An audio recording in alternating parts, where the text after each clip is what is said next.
Welcome to Mystifying Miracles. Glad you're here. Today, the story involves a man and his battle with cancer, and it's just an incredible healing testimony. I'm going to get into his story.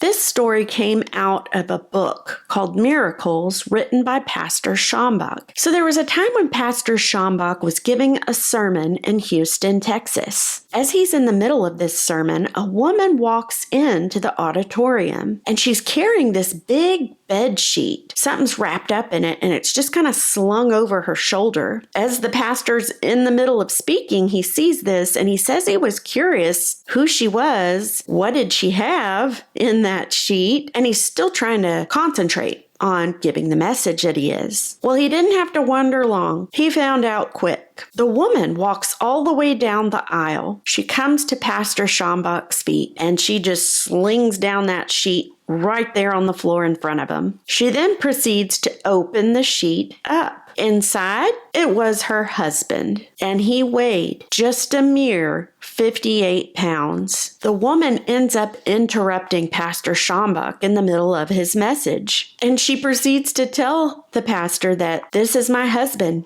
He used to weigh 200 pounds. Now he resembles a skeleton. And when she had flung that sheet off the top portion of him, Pastor Schambach described the odor. He said it was unbearable. It almost knocked him out, is the way he described it. He said it was so bad he knew instantly what that smell was. It was cancer. Well, the wife proceeds to tell the pastor that they drove all night.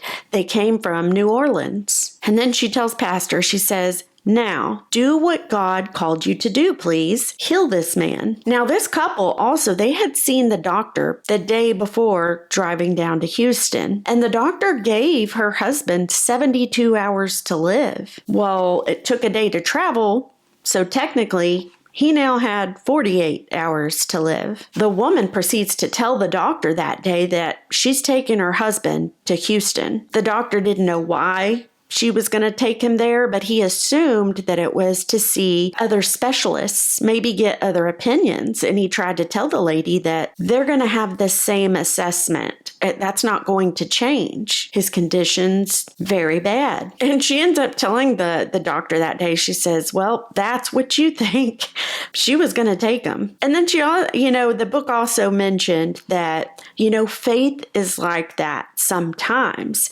Sometimes you find yourself having to stand alone. Well, the doctor could not deter her, obviously, from bringing her husband to Houston. One more time before she left, he tries to tell her, "Look, the specialists are gonna say the same thing." And that's when she said, "No, I'm not going to see a specialist. I'm taking him to see a man of God." The physician at the time, he kind of told her briefly, "Oh, I don't believe in all that." But the woman, she paid no mind. She got her things together. And here's the thing. Her husband didn't have any clothes. That's where the sheet comes into play. She grabs up that hospital sheet, wraps up her husband, and heads towards Houston. And there was a point back to the present where she's right in front of Schambach in the middle of his message and everything. Schambach was going to pray over him. So he proceeds to try to put his hands on the man. But as he's getting nearer, the smell was so incredibly bad. He felt awful for having to do it, but he just couldn't help it. So he has to turn his head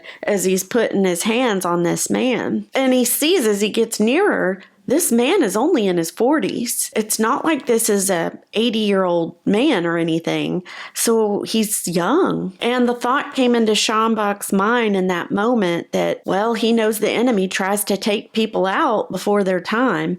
This looked like one of those scenarios. I mean, he knew the enemy comes to kill, steal, and destroy. That's when Pastor Schambach just had that, gut feeling. He said he wasn't going to let the enemy have this man. So he lays his hands on him and he begins to pray. And he says, in the name of Jesus, I reverse it. Get out. He is well. The pastor throws back the rest of the hospital sheet off of the man. And he says it wasn't like the man popped up, starts walking, and all was well. That didn't happen at all. He said he just saw that the man was skin and bones. And the wife begins to wrap him back up into the hospital sheet. And she picks him up, slings him back over her shoulder again, and proceeds to start walking out. Schambach says as the woman was about halfway down the aisle, she briefly turns, looks back at Schambach, and she tells him that she'll see him